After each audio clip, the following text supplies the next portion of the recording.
Ya, Bapak Ibu Guru peserta in-house training yang saya hormati, berikutnya kita akan mendengarkan penyampaian dari Kepala SMP Negeri 3 Wonosobo terkait dengan program orientasi program sekolah penggerak. Kepada beliau kami persilahkan.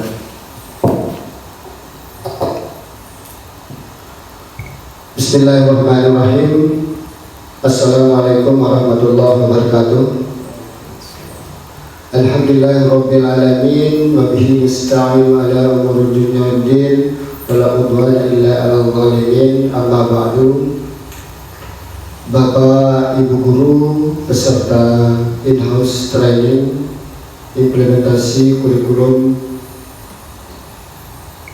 sekolah penggerak yang saya banggakan, puji syukur kita panjatkan kehadirat Allah Subhanahu wa Ta'ala karena pada hari ini kita masih diberikan nikmat kesehatan sehingga kita dapat menghadiri kegiatan kita sebagai kelanjutan dari in-house training yang telah dilaksanakan oleh Bapak Ibu Guru Komite Pembelajaran.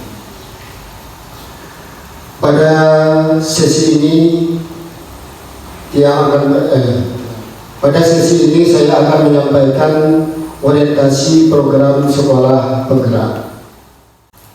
Bapak Ibu Guru yang saya hormati, materi ini sangat perlu sekali kita ketahui karena berkaitan dengan SMP Negeri 3 tempat kita mengabdikan diri ini adalah ditetapkan sebagai sekolah penggerak. Apa yang perlu kita ketahui dari materi ini? Jadi yang pertama, apa itu sekolah penggerak? Yang kedua, apa dasar hukumnya? Yang ketiga, apa itu program sekolah penggerak?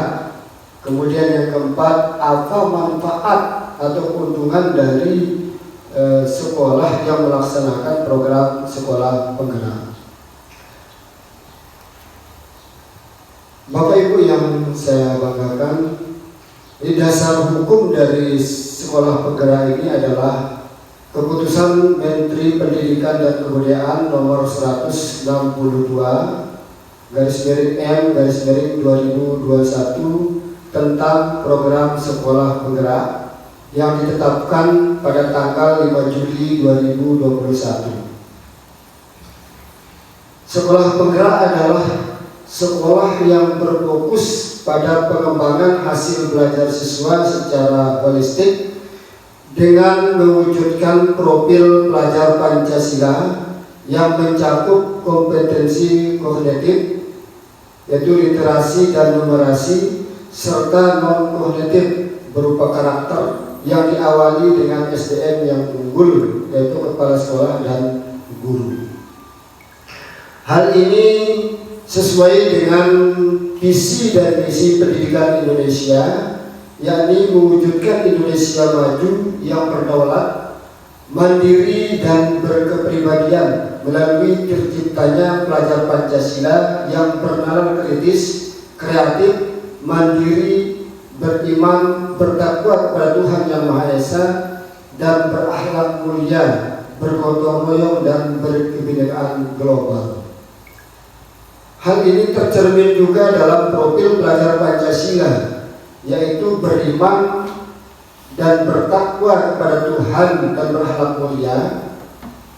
Yang kedua, mandiri, bernalar kritis, kreatif, bergotong royong dan berkebinekaan global. Nah, selanjutnya program sekolah penggerak itu apa? Program sekolah penggerak itu adalah upaya untuk mewujudkan visi pendidikan Indonesia dalam mewujudkan Indonesia maju yang berdaulat, mandiri, berkepribadian melalui terciptanya pelajar profil Pancasila. Program sekolah penggerak ini merupakan penyempurnaan program transformasi sekolah sebelumnya.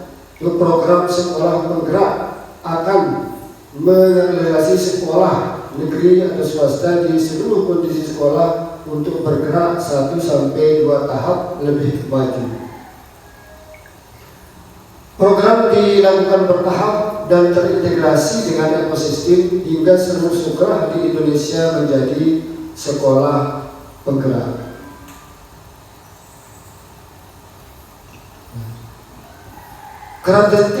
Karakteristik dari program sekolah penggerak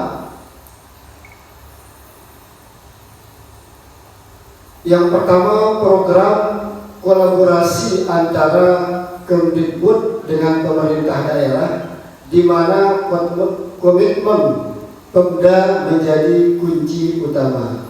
Jadi antara Kemdikbud dan pemerintah daerah sudah melakukan kerjasama yang ditandai dengan penandatangan MOU sebelum sekolah penggerak ini dilaksanakan.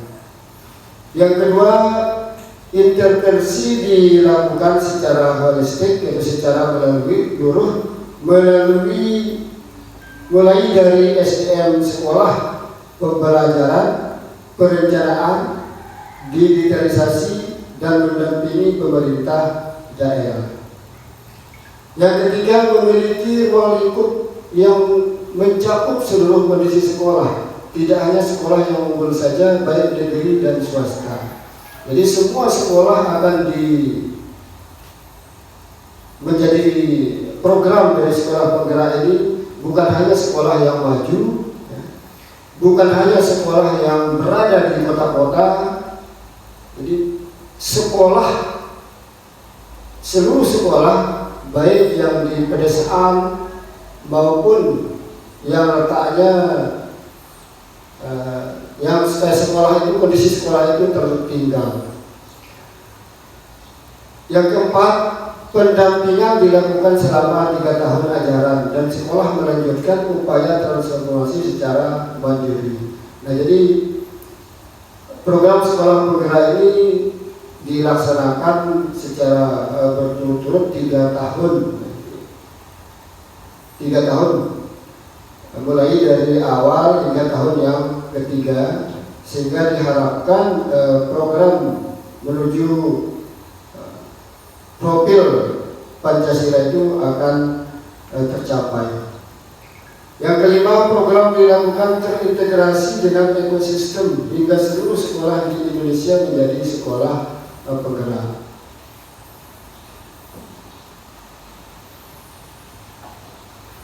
Nah, ruang lingkup program sekolah penggerak, jadi seperti yang telah saya sampaikan tadi, program sekolah penggerak ini berkolaborasi dengan Kemdikbud dan pemerintah daerah, diikuti oleh PAUD 5 sampai 6 tahun, SD, SMP, SMA, SMP baik negeri maupun swasta. Jadi durasi program 3 tahun ajaran. Jadi kondisi awal semua tahap, baik tahap 1, tahap 2, dan tahap 3 sampai tahap ke-4. Jadi selama 3 tahun dilanjutkan dengan 1 tahun berikutnya. Target jangka panjang tahun ajaran 2021-2022 sekitar 34 provinsi dan 111 kabupaten kota yang sudah tergabung dalam program sekolah penggerak ini sekitar 2.500 sekolah. Kita ini masuk di tahun ajaran yang kedua 2022-2023, sudah 34 provinsi di 250 kabupaten kota, sekitar 10.000 sekolah penggerak. Tahun ajaran yang ketiga 2023-2024, jadi 34 provinsi, 514 kabupaten kota, sekitar 20.000 sekolah penggerak yang akan ditargetkan. Sampai akhirnya nanti semua sekolah yang berada di wilayah Nusantara tercinta ini semuanya melaksanakan program sekolah penggerak. 5 intervensi program sekolah penggerak. Yang pertama, pendampingan konsultatif dan asimetris.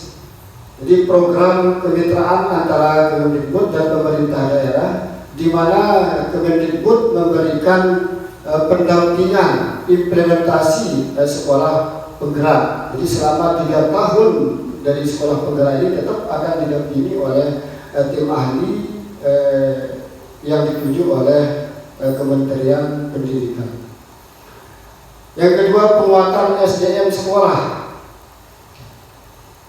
Penguatan SDM sekolah ini termasuk kepala sekolah, pengawas sekolah, pendidik dan guru melalui program pelatihan dan pendampingan intensif, coaching one to one dengan pelatih ahli yang disediakan oleh Kemendikbud.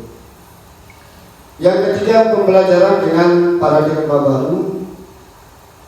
Kemudian keempat, perencanaan berbasis data. Jadi manajemen berbasis data, perencanaan berdasarkan refleksi dari satuan pendidikan. Jadi kita berangkat dari rapor pendidikan, Kemudian setelah kita analisis rapor pendidikan ini, maka dari sinilah kita merencanakan program sekolah penggerak ini dan mengaplikasikannya dalam pembiayaan dalam RKAS. Yang kelima, digitalisasi sekolah. Penggunaan berbagai platform digital bertujuan untuk mengurangi kompleksitas, meningkatkan efisiensi, menambahkan intervensi dan pendekatan yang customized. Ini 5 intervensi dari program sekolah penggerak. Nah, siapa saja yang berperan dalam program sekolah penggerak ini? Jadi dimulai dari pemerintah daerah yang sudah berkomitmen dengan Kemendikbud, ya. Kemudian platform teknologi, jadi platform ini juga mendukung dari program sekolah penggerak. Jadi melancarkan segala kegiatan, ya, baik dari pertanggungjawaban keuangan hingga kepada penyediaan platform Merdeka, jadi menyediakan perangkat pembelajaran oleh Bapak Ibu Guru. Kemudian komite orang tua, mitra, pelatih ahli, pengawas dan pendidik, kepala sekolah, komite pembelajaran guru dan bertumbuh kepada murid. Nah, sekarang apa manfaat dari program sekolah penggerak ini? Jadi di sini sudah terdapat 7 manfaat untuk sekolah. Di samping ada manfaat-manfaat tentunya yang lebih dari ini. Yang pertama, peningkatan hasil mutu pendidikan dalam kurun waktu 3 tahun ajaran. Yang kedua, percepatan digitalisasi sekolah. Yang ketiga, percepatan pencapaian profil pelajar Pancasila. 4, meningkatnya kompetensi kepala sekolah dan guru. Ini yang kita lakukan saat ini, ya, meningkatkan kompetensi kepala sekolah dan guru. Semua guru kita libatkan dalam proses atau pelaksanaan in-house training. Berikutnya, kesempatan untuk menjadi katalis perubahan bagi satuan pendidikan lain. Jadi setelah SMPN 3 ini melakukan program sekolah penggerak ini, maka kita diharapkan untuk membagi atau berbagi kepada sekolah-sekolah lain, mengimplementasikan program sekolah penggerak ini. Berikutnya, mendapatkan pendampingan intensif untuk transportasi satuan pendidikan.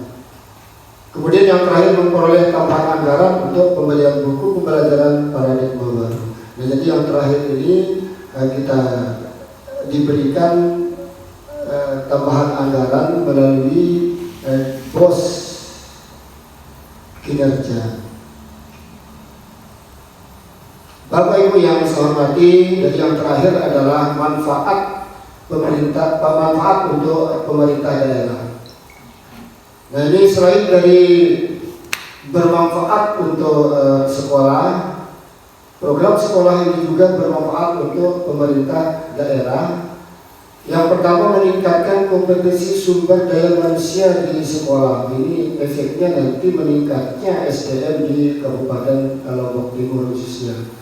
Yang kedua, efek penggandaan dari sekolah penggerak ke sekolah lain. Nah, yang kedua, sekolah kita ini bisa mengimbaskan sekolah lain yang berada di lingkungan kita di Kecamatan Wonosobo, bahkan nanti bisa ke kabupaten maupun di tingkat provinsi. Yang ketiga, membuat pembelajaran lebih menarik dan menyenangkan.